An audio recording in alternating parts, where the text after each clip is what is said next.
Please rise for a moment of prayer for Charlie Kirk and his family.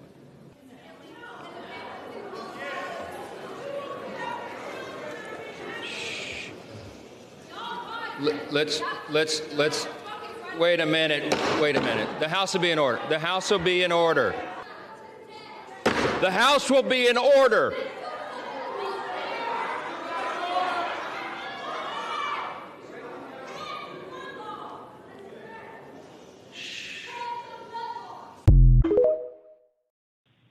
I was originally going to make a different video first.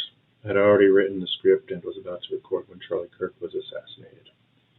I don't want this channel to be too chronologically constrained by focusing too much on current events, so this will be a bit more than just my condolences to Mr. Kirk. I didn't believe it when I first heard about it.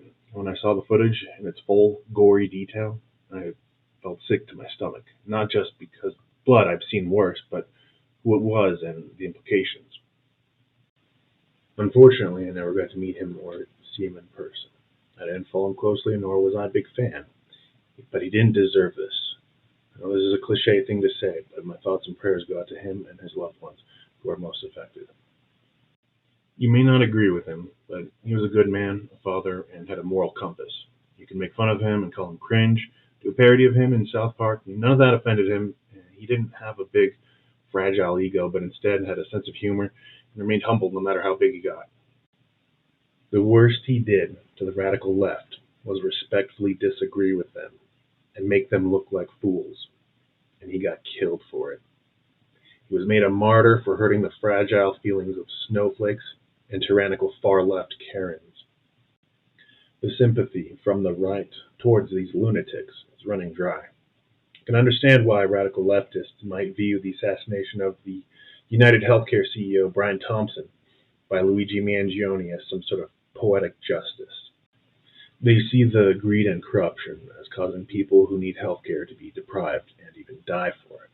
And the elite who benefit from the greed and corruption are viewed as parasitic by the left, which at this point there is some truth to. Life sucks, you're frustrated, I get it, join the club. Most of us can sympathize with that. However, there's absolutely no justification to assassinate or celebrate the assassination of someone for simply disagreeing and being prominent. Charlie Kirk didn't deprive anyone of health care. He didn't oppress anyone. He didn't advocate for violence, no matter how many times the left tries to assert otherwise. He was an agreeable man who even showed sympathy to woke-tards and other degenerates. He was a Christian man who frequently showed compassion. And after living a life of showing the radical left as the fools that they are, his death has now shown them to be absolutely psychotic. The truth is that as much as they've accused the right of violent rhetoric or stochastic terrorism, it's almost always the opposite that is true, especially now with the iron law of woke projection. I'll take you, the dear viewer, briefly back into history to the origin of our modern concept of left versus right in politics, how they've always been this way, and how we got here to the current year. But before that, I must do my obligatory e-begging and ask that you give this video a like, subscribe, and leave a comment. It all helps in the algorithm, and I'd love to read your thoughts down below, even if it is to disagree. I'm not a fragile far-left snowflake. The left versus right divide originated with the French Revolution, where those in favor of change, equality, and secularism sat on the left in Parliament, and those in favor of tradition, hierarchy, and monarchy sat on the right. I don't intend to go into great detail here, but many already know about the horrors of the French Revolution. There are plenty of videos out there that will go into great detail. There was mass murder, where the revolutionaries would often guillotine each other in addition to their opposition, the precursor to the modern-day leftist circular firing squad. And power-hungry tyrants always turn on each other at some point. And they even tried to ban religion with the Reign of Terror, where they guillotined many priests and nuns for refusing to denounce their religion. The French Revolution was in many ways very similar to the Russian Revolution, making these original French liberals proto-communists before Karl Marx wrote his manifesto. Communist radicals have always been this way, wherever they show up, be it China, Spain, Cambodia, Cuba, etc., and their fellow leftist liberals always downplay their atrocities.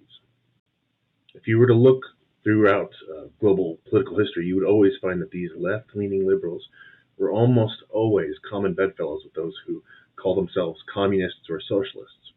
Remember, McCarthy was right all along, and Zimbabwe was better off as Rhodesia. Now that we know the brutality and violence of the original left, how do we explain this left versus right dichotomy since then?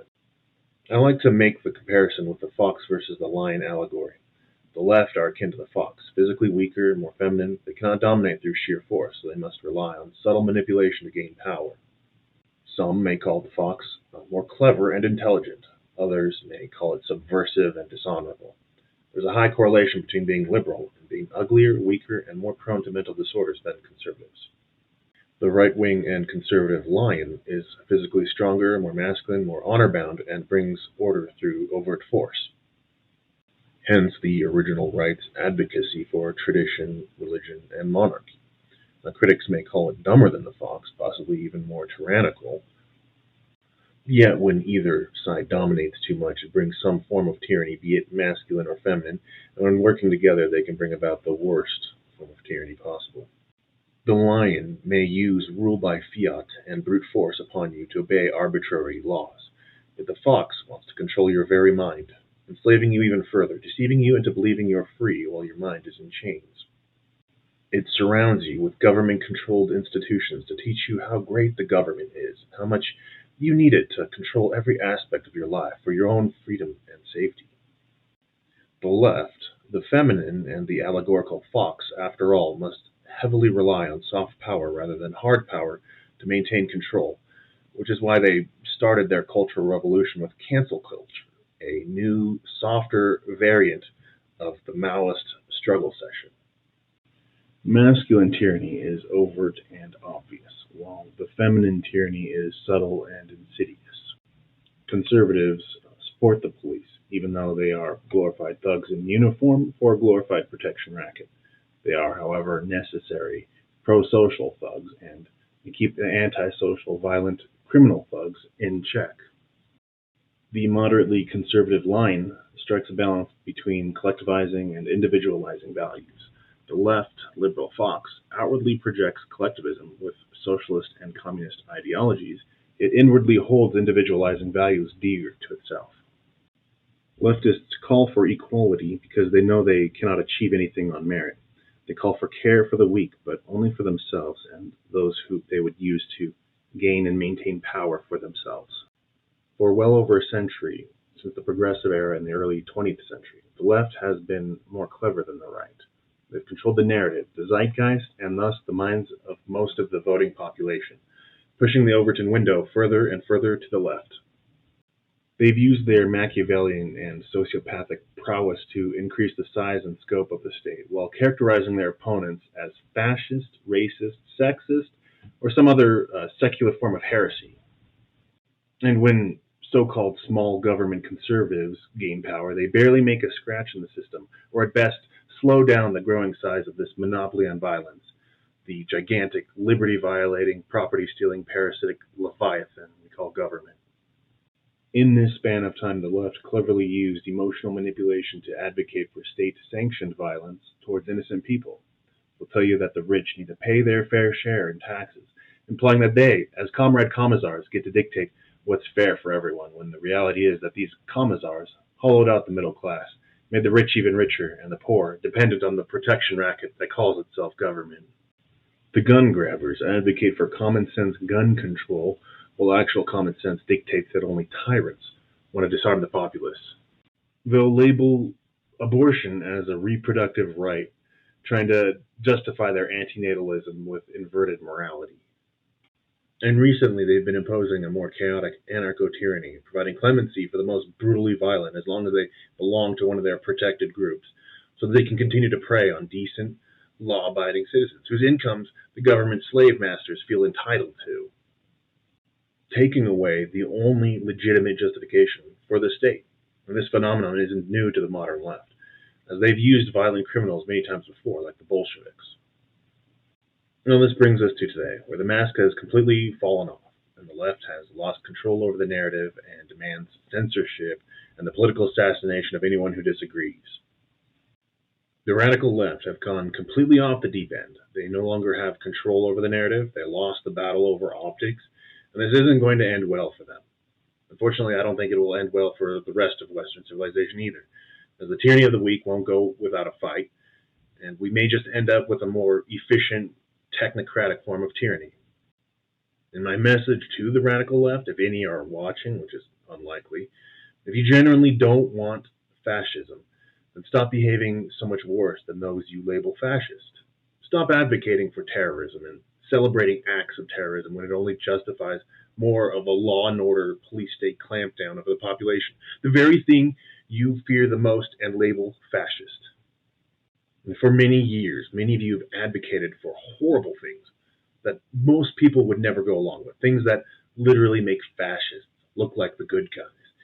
And many of you labeled very nice and wholesome stuff as fascist, making the left, ironically, the best advocates of fascism. And most of us don't want any form of totalitarianism, and you've shown yourselves to be the most useful pawns that tyrants could ever want. And we can all speculate about how the Charlie Kirk assassination was probably orchestrated by those who glow in the dark or the synagogue of Satan. The minds of the radical left are, after all, mere playgrounds to the feds and other master manipulators in the government and media. They're the most over-socialized by these government-controlled institutions, like the education system, and then they're placed in positions of power within them to try to brainwash the youth even further. And when you live in the belly of the beast, that is, the empire of lies, you can only speculate or be a gullible retard who keeps falling for the lies. Or whether it was this Truntifa patsy who did it or not, the fact remains, it's only those unhinged woketards celebrating this assassination. Is it any wonder, given that the left are the products of the secular, postmodern state, that they would embody the same hypocrisy, rejection of truth and virtue, and have the insatiable lust for power by any means necessary as this nation-state leviathan? They can be compared to demons, but they magnify all the problems with left-wing ideologies. They're the logical conclusion of false premises, like the tabula rasa theory and environmental determinism that flows from that. Hopefully humanity can learn from them about what not to do and what ideas must be wholeheartedly rejected. Charlie Kirk made a fool of the radical left. If they want to stop being made fools of, then they must stop, take a deep breath, think a little, step away from the social media for a while and seek wisdom, pray, meditate, or work on themselves instead of trying to control everyone else. Instead of labeling anyone who disagrees with you as a fascist or Nazi, how about go learning the actual history and philosophy behind them and those you don't like? The biggest problem with the left today is that they don't even know who they're fighting against. They're over-socialized, spiteful mutants chasing their own shadows. The only people they grant agency are their opponents, always making excuses for themselves and their protected pet groups, implicitly admitting their own inferiority complexes. The real root of the problem with the radical left lunatics is that they are mainly followers without a moral compass. Tradition, religion, and even logic have been removed from their lives. They don't believe in Satan. Instead, they believe in the Austrian painter with a tiny mustache, and anyone who goes against their fickle belief system is a German National Socialist. They're not capable of independent or critical thinking, so they cannot go without religious authority, and instead replace it with political, media, or scientific authorities. What should we on the right do about all of this? Obviously, we don't want a violent civil war, and we mere peasants can't take the law into our own hands. We must stay the course and use the tools they used against us, while the government crackdowns on any far-left criminals and terrorists. People who have advocated for censorship cannot complain about their free speech being taken away. Besides, we're not canceling people over jokes or telling the truth. We're canceling them for being objectively evil, and if we want our liberties back, then I'd suggest we go further. When someone advocates for gun control, they're advocating for state thugs to forcibly disarm citizens and kill them if they resist. When someone advocates for communism or socialism of any kind, they're advocating for mass murder and slavery, and they should be treated as such. They called anyone who disagreed with them a Nazi and used that as justification to act violently towards them. Yet these people are worse, and if they ever come to power, they will do worse. We should, at the very least, cancel them for their political views, particularly when they hold objectively evil views. The biggest difference between us and the left is that we believe in forgiveness. We won't attack you further and try to destroy you even more after you've apologized. We enjoyed freedom of speech for a long time, and the censorious left just took a big dump on the carpet. We need to scold them and shove their noses in the mess that they've made. If you made it to the end of this video, thank you for watching and listening. I plan on doing more like this, videos on eugenics versus dysgenics, why democracy is a failure, things like that. Unfortunately, I have to balance this video with a full-time dead-end poverty job just to get by in this dead economy and non-existent job market in a dying empire. So be patient. I'll try to get to the next one out.